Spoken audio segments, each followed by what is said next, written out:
आजकल प्रस्तुत किया जाएगा। इसीलिए तो कहते हैं मुझे यकीन है कि भगवान हमारे साथ है, इससे कोई फर्क नहीं पड़ता, न जाने कौन किसके खिलाफ है। एक बुजुर्ग ने तजुर्बे की बात सिखाई है, नया दर्द पुराना दर्द की दवाई है। हंसने का दिल नहीं फिर भी हंसना पड़ता है, कोई पूछे कि कैसे हो तो मजे में हूँ कहना पड़ता है। ये दुनिया है रंगमंच, यहाँ हर किसी को नाटक करना पड़ता है।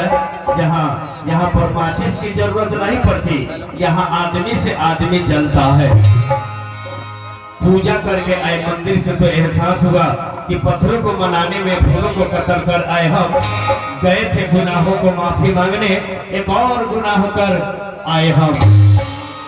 तो चलिए दिल वाला पहला से लेकर के हमारी कंपनी के द्वारा आहिस्ते आहिस्ते कदम बढ़ाते हुए हमारी कंपनी के वीरू थापा और उनके साथ हमारी कंपनी के द्वारा इस सुनहरे रंगमंच तौर पर उपस्थित होने जा रहे दल बदलू जी, और साथ में हमारी कंपनी के सभी कलाकारों के भीड़ में पेश होने जा रहा है।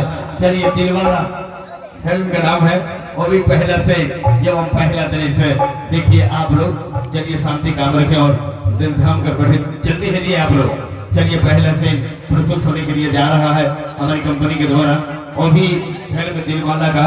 चलिए शांति के इस प्रोग्राम में हमारी कंपनी के अभिनेत्री जहां मुस्कान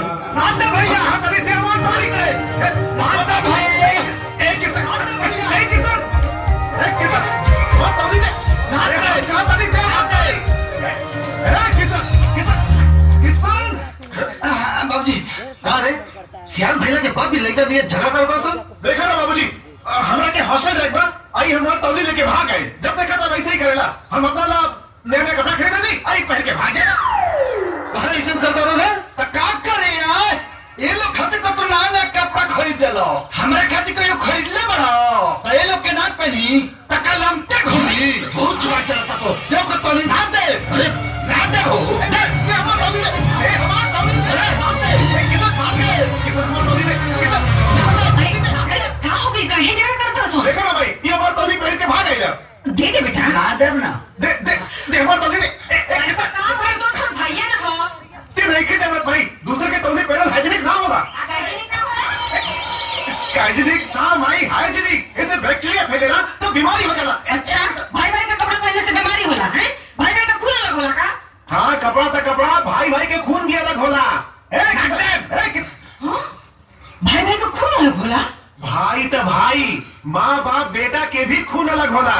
अब देख, हमार खून है ए पॉजिटिव, ए गधा के खून है ए नेगेटिव, अब भैया के खून बी नेगेटिव, अब बाबूजी के खून ए बी नेगेटिव। हमार तौली भैया कहे तने हम नीचे नहीं पहन ले, भैया ने नहीं पहन ले, भैया ने हमार भैया हुआ हमार तौली देख के सब गा रहा है। किसन बोलो ना,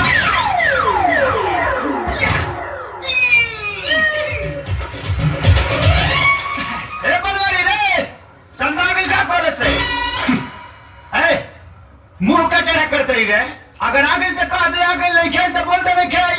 अकाल के कब आवा तक के कब जाता, ये सब देखा खाते दुकान खोल के बैठे वाली खा रहे।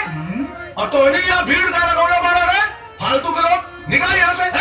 फालतू के करके बोली है, अरे तोरा के बोली है ना, तोरा के निकाल बाहर। अरे निकाल निकाल गाड़ी बाहर, रुक रुक रुक निकाल ताकि रुक। ये तो बाहर चलने आगे रहो।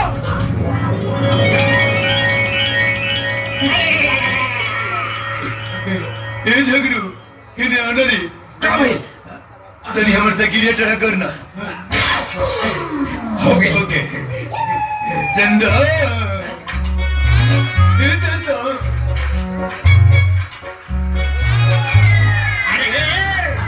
आप भी जा रहे रे। हमरा साइकिल का हैंडल टेढ़ा हो गइल, सीधा कदा चल सीख ना, तेऊ कोवी भट्टा बोए वाला गोविंद प्रसाद के बेटा हुए ना रे। हां समझा दे अपने बात के। अरे वो कहा कोवी भट्टा बोए वाला एगो मामूली किसान और हम एगो बिजनेसमैन, वो बाबा हमसे टक्कर लेता है। बड़ा सुंदर बड़े यार। हाँ सुन रहे रे, तार दुकान का टायर बा, का ट्यूब बा, का रिंग बा, का सीट कमर बा। बाबूजी हमके 100 रुपए चाहिए, अरे रे हमके सहेली लोग के साथ पिकनिक पे जाएंगे बाबू। तू जा काली ले लिया। तो काल बोल के तरका दिला, हमार सहेली लोग आवत लो, हमके अभी चाहिए। चंदा कामोच के कामोच बता। हाँ तनी चंदा से पूछो ना वो कहाँ जाती है। हाँ बेटी चंदा, हाँ बाबूजी। अरे पिकनिक में कहाँ जाता रू बेटी? नदी किनारे। नदी किनारे जाती है। नदी किनारे। ते काहे पूछ ले रे कि वो कहाँ जाती है? तोहर बेटी चंदा ही है और जवान हो गई बिया तो तोहर जानल जरूरी बना कि वो कहाँ होती है कहाँ जाती है। सही बात बा। ये बात बा।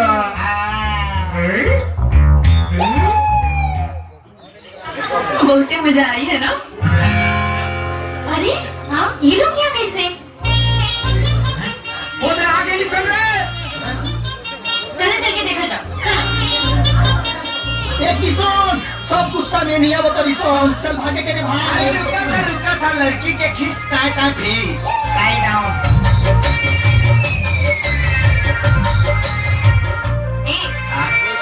तू लोग यहाँ का करे दादा?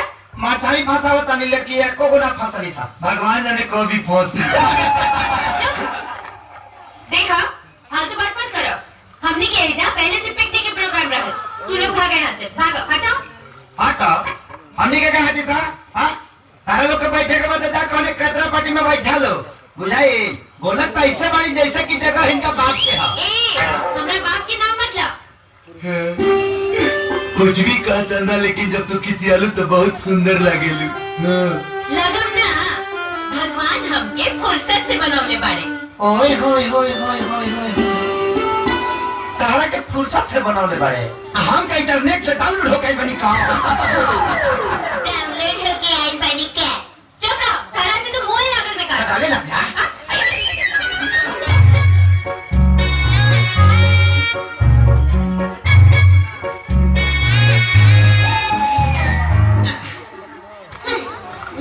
लौका काई चंदा चंदा के बात को ही कह ले। बियाह के बाद तब तोहरे हाथ के बनावल हमरा खाए के बा तो बियाह के पहले सोचलिए कि अपना हाथ से बना के खिया देती। हम तरह से बियाह करें।